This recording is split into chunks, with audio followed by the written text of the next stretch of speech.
Glaucoma is a chronic eye disease which causes blind spots to develop, affects peripheral vision, and for some leads to blindness. But a glaucoma diagnosis doesn't mean that your life is over, according to glaucoma specialist Dr. Dawn Grosvenor. Well, I tell people knowledge is power, and the adjustment to living with low vision can be very challenging for most people. With glaucoma, it's usually a slow process, so it's usually a matter of realizing that the vision is deteriorating and making the changes as time goes on, putting things in place to prepare for that, getting your support system strong, engaging family and friends, joining the various communities and societies. We've got lots of people living with low vision in Barbados. One of Dr. Grosvenor's patients is Errol Hurley. He was diagnosed with advanced glaucoma in 1994 while living in New York.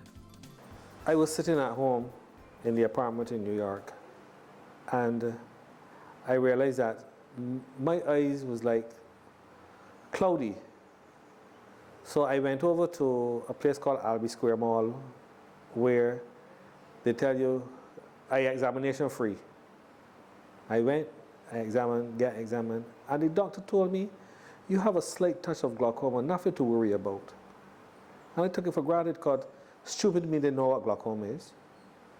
But within a month's time, I was coming out to the train station and I realized that people were bouncing me on my left side. And I was wondering why, because I don't know why I was walking so close to these people.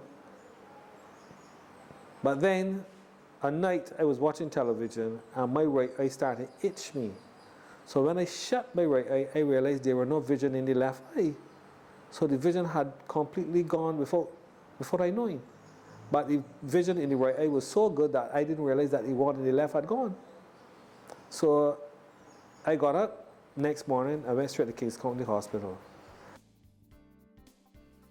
Only after a consultation with an eye specialist the following day did Errol learn that he had advanced glaucoma.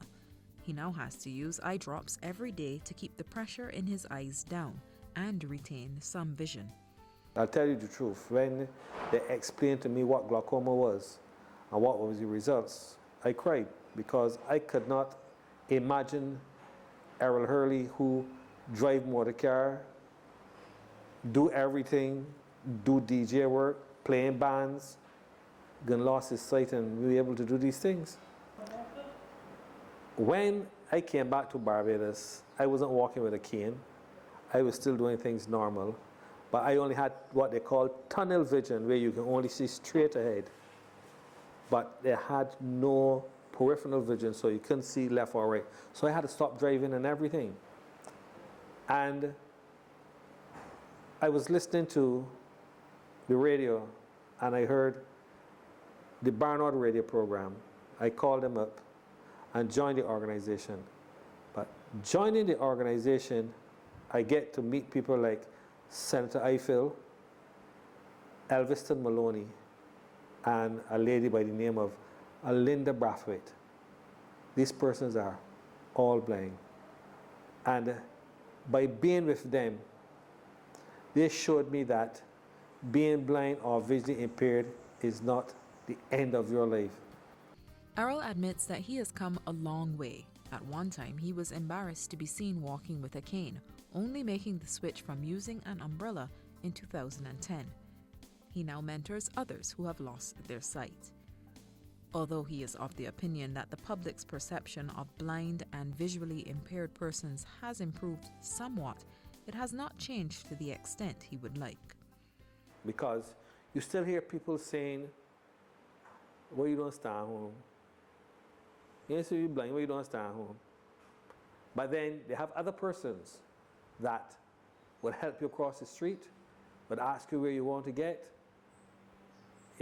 and would take you. When I was a boy growing up, I always used to say, I would prefer to lose a hand or a foot than to lose my vision, not knowing that it would come to me.